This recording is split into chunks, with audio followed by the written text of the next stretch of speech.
राज्य उत्तराखंड से हैरान कर देने वाली खबर सामने आई है। राष्ट्रीय बाल अधिकार संरक्षण आयोग ने खुलासा किया है कि उत्तराखंड में कई ऐसे मदरसे मिले हैं जहां पर हिंदू बच्चों को इस्लाम धर्म की शिक्षा दी जा रही थी। जानकारी के मुताबिक राष्ट्रीय बाल संरक्षण आयोग अब उत्तराखंड के सभी जिलाधिकारियों को दिल्ली तलब करने की तैयारी में है। आइए जानते हैं क्या है पूरा मामला।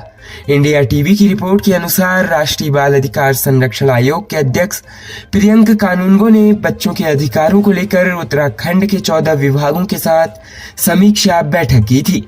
इसके साथ ही आयोग की टीम ने देहरादून के कई मदरसों का भी औचक निरीक्षण किया था। यहाँ उन्हें बड़े स्तर पर अनियमितताएं देखने को मिली। आयोग को देहरादून में कुछ ऐसे मदरसे भी मिले हैं जहां दूसरे राज्यों से बच्चे लाकर रखे गए। राष्ट्रीय बाल संरक्षण आयोग के अध्यक्ष प्रियंक कानूनगो ने पत्रकारों से बातचीत में कहा कि शिक्षा विभाग और अल्पसंख्यक आयोग की मिलीभगत के कारण उत्तराखंड में 400 से ज्यादा मदरसे अवैध रूप से चल रहे हैं। उन्होंने बताया कि आयोग ने जो भी अनियमितताएं मिली उन पर अपना रुख साफ कर दिया है। इन मदरसों पर आयोग की तरफ से कार्रवाई की जाएगी। एनसीपीसीआर के अध्यक्ष प्रियंक कानूनगो ने बताया है कि राष्ट्रीय बाल संरक्षण आयोग उत्तराखंड के सभी जनपदाधिकारियों को दिल्ली तलब करने की तैयारी में है।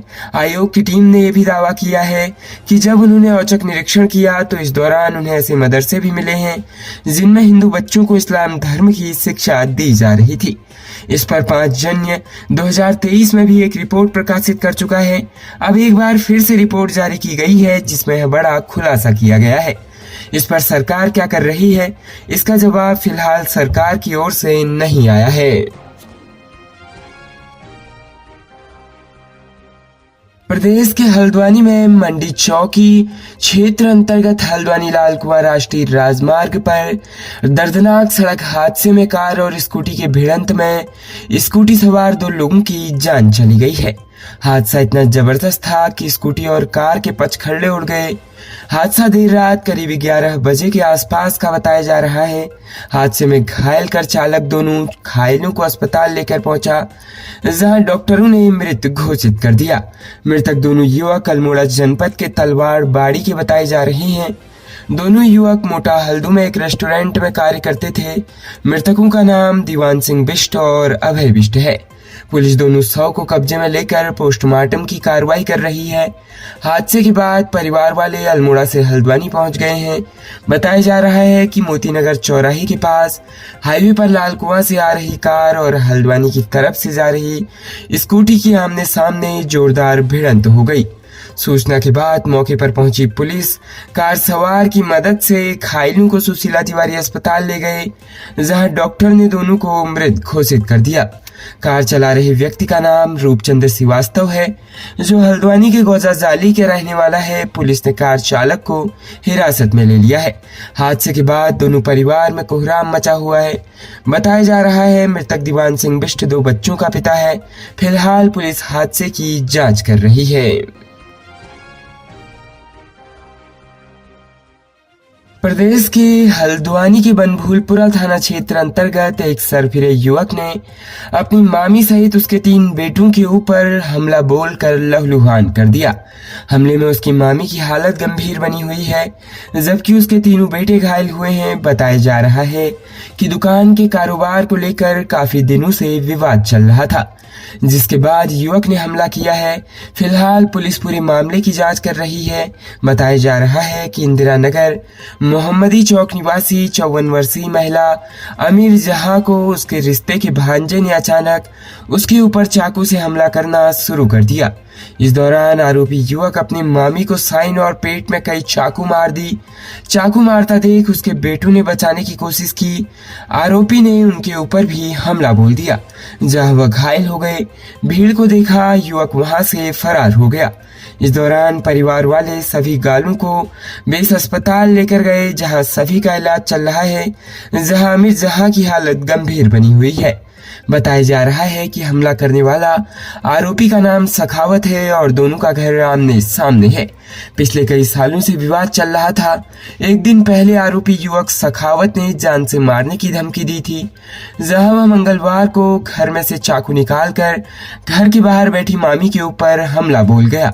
परिवार वालों का आरोप है कि इसको लेकर पहले भी पुलिस में शिकायत की थी, लेकिन पुलिस ने उसके खिलाफ कोई कार्रवाई नहीं की, जिसका नतीजा है कि आज आरोपी ने चाकू से हमला कर दिया।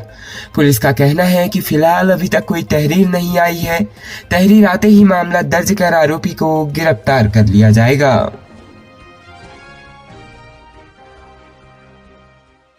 राज्य उत्तराखंड में महिलाओं के प्रति लगातार अपराध बढ़ते ही जा रहे हैं।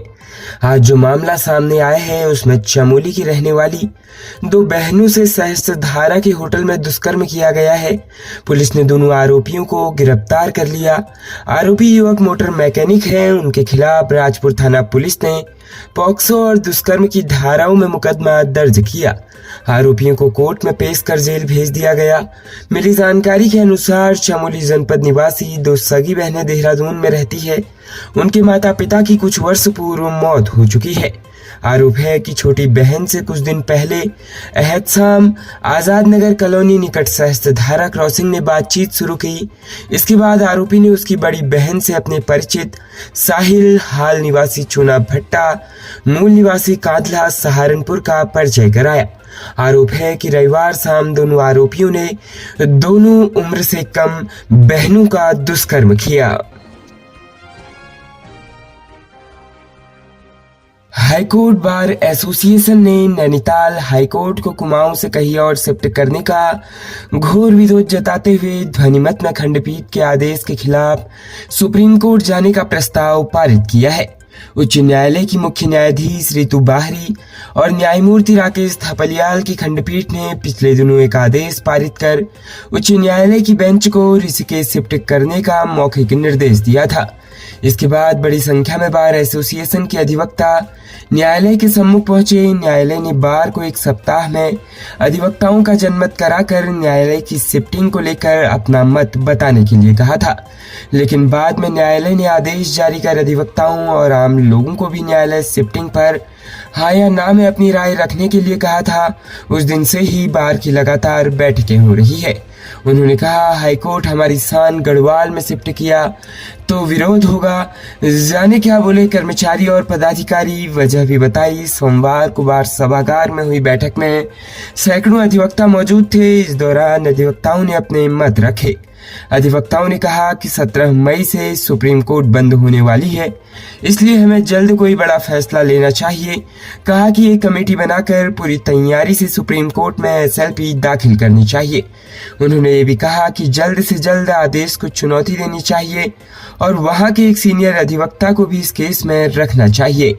अधिवक्ताओं ने कहा कि नैनीताल में कई जगह ऐसी है जिसका इस्तेमाल न्यायालय के विस्तार के लिए किया जा सकता है। खबरों में बने रहने के लिए धन्यवाद। खबरों से प्रकाशित रहने के लिए कुमाऊनी कुटुंब को सब्सक्राइब करना न भूलें तथा खबरों को शेयर कर सहयोग प्रदान अवश्य करें।